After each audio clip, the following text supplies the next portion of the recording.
Good morning children, welcome to my YouTube channel. बच्चों, इस video में हम सॉल्व करेंगे एक्सरसाइज 5.2 का क्वेश्चन नंबर 8। क्वेश्चन नंबर 8 में हमें बोला है an AP consist of 50 terms of AP. इसमें बोला है इस एपी में कितनी है 50 टर्म्स हैं, of which third term is 12। और क्या बोला है, एपी है, उसमें टोटल टर्म्स हैं 50, मतलब एन हमारे पास दिया हुआ है, एन 50 है और थर्ड टर्म है उसकी 12। जो थर्ड टर्म है उसकी वैल्यू 12 है। एंड लास्ट टर्म, और जो लास्ट टर्म मतलब 50th टर्म जो है उसकी वैल्यू है 106। तो बोला है कि इस एपी की 29th टर्म का जो वैल्यू है वो फाइंड आउट करो। ओके, तो इसके लिए बच्चों पहले जो हमें गिवन है उसको हम लिख लेंगे। 50 terms, AP consist of 50 terms, मतलब you have an is 50।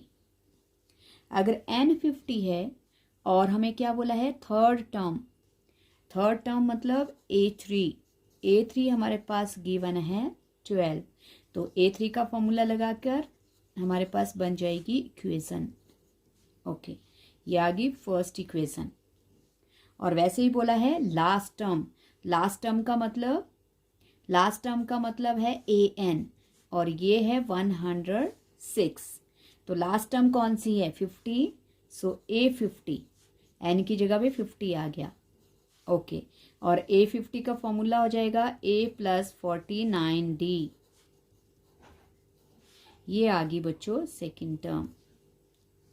Okay, तो पहले हम इन दोनों टर्म्स को एलिमिनेट करेंगे और ए और डी फाइंड आउट करेंगे। ओके, सो सबसे पहले from equation first and second. Okay, first equation है a plus 2D equals to 12 और सेकेंड है a plus 49D equals to 106। Okay, eliminate करेंगे क्योंकि ए पहले से इक्वल था और हमारे पास बच गया -47D, और यहाँ पे -106 ग्रेटर है, तो हमारे पास क्या बचेगा -106 से हम 12 माइनस करेंगे, 6 में से 2 4, 10 में से 1, हमारे पास बच गया बच्चों -94। माइनस से माइनस कट जाएगा, देन डी आ जाएगा हमारे पास 94/47, और 47 2 ज़ा 94 होता है। सो डी आ गया हमारे पास बच्चों 2। अब हम क्या करेंगे, इस डी की वैल्यू को फर्स्ट इक्वेशन में पुट करेंगे। तो हम लिख लेंगे on putting D in equation first, और फर्स्ट इक्वेशन है हमारे पास a plus 2D equals to 12। Okay, so a plus 2 into D हमारे पास 2 है इक्वल्स टू 12। a प्लस 2 2 ज़ा 4 और a equals to 12 minus 4। a आ गया बच्चों 8। अब हमें क्या बोला है 29th टर्म, अब हमने निकालना है A29 का फॉर्मूला a प्लस 28D, क्योंकि 29th टर्म है तो एक डी पीछे रहना है। 8 प्लस 28 इंटू 2, 28 2 ज़ा 56, और इनको प्लस करेंगे 56 में 8, तो हमारे पास आंसर आएगा 64। और ये आंसर हमें फाइंड आउट करना था। ये था क्वेश्चन नंबर 8। ओके, अब देखते हैं क्वेश्चन नंबर 9। क्वेश्चन नंबर 9 में बोला है बच्चों, if the third and 9th term of AP are, क्या बोला है, if the third and 9th term of AP are क्या क्या है 4 एंड -8 रिस्पेक्टिवली।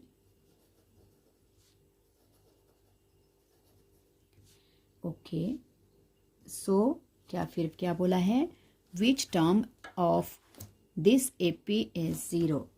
तो बोला है कि चेक करो which term of this AP is 0। तो हमें फाइंड आउट करना है कि बताओ अगर इसकी कोई एपी है जिसकी थर्ड टर्म और नाइन्थ टर्म हमें दी है, थर्ड टर्म की वैल्यू है 4, नाइन्थ टर्म है -8। सो फिर बोला है कि चेक करो क्या 0 जो है इस एपी की कोई टर्म है, कौन से नंबर की टर्म है।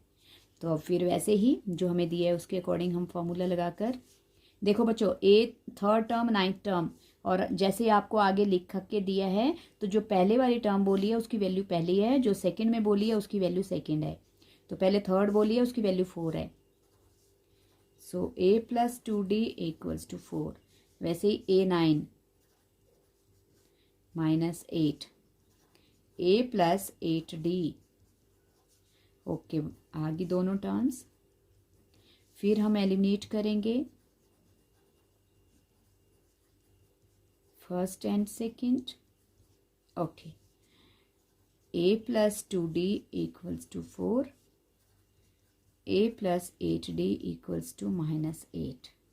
क्योंकि a इक्वल है बच्चों पहले से, तो हम साइन चेंज कर देंगे और ये एलिमिनेट हो जाएगा। a हमारे पास बच जाएगा -6d, और 8 और 4 प्लस हो जाएंगे 12, और d = 12/-6, 6 2 ज़ा, d आ गया बच्चों -2।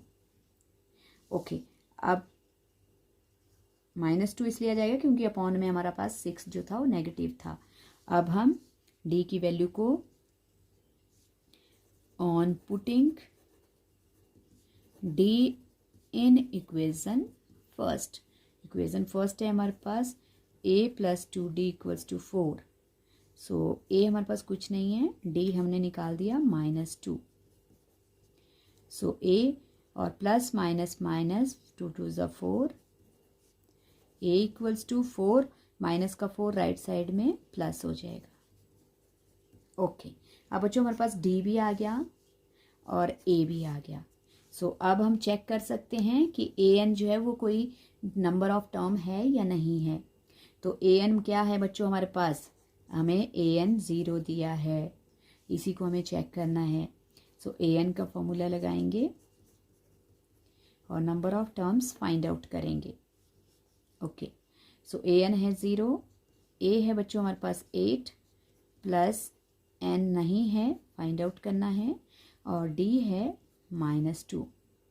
और क्योंकि 8 प्लस माइनस से सेपरेट हो रहा है तो लेफ्ट साइड में आ जाएगा, ये हो जाएगा 0 - 8 = n - 1 × -2, -8 और माइनस का 2 अपॉन में आ जाएगा क्योंकि मल्टीप्लाई हो रहा है यहाँ पे, माइनस से माइनस कट गया, 2 4 ज़ा 8, हमारे पास रह गया 4 = n - 1, 4 माइनस का 1 प्लस हो जाएगा।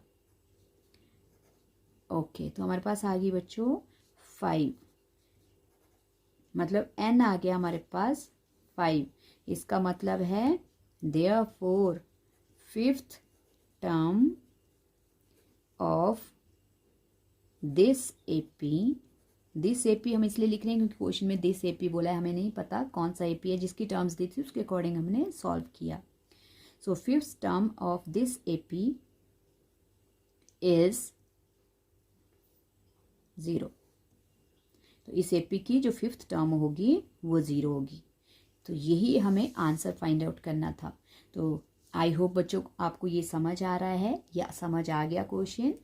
सो क्वेश्चन को अच्छी तरह से समझना है, किस टर्म की वैल्यू क्या क्या दी है हमारे पास, उसको यूज़ करके इक्वेशंस बनाकर सबसे पहले ए और डी फाइंड आउट करना पड़ता है, और ए और डी जब आपके पास होता है उसी के बाद आप फिर जो भी आगे वाला क्वेश्चन है उसको सॉल्व कर सकते हैं। आई होप आपको ये समझ आ गया। तो प्लीज़ वीडियो को लाइक करना, शेयर करना और चैनल को ज़रूर प्लीज़ सब्सक्राइब करना बेल आइकन को प्रेस करके। Thank you so much.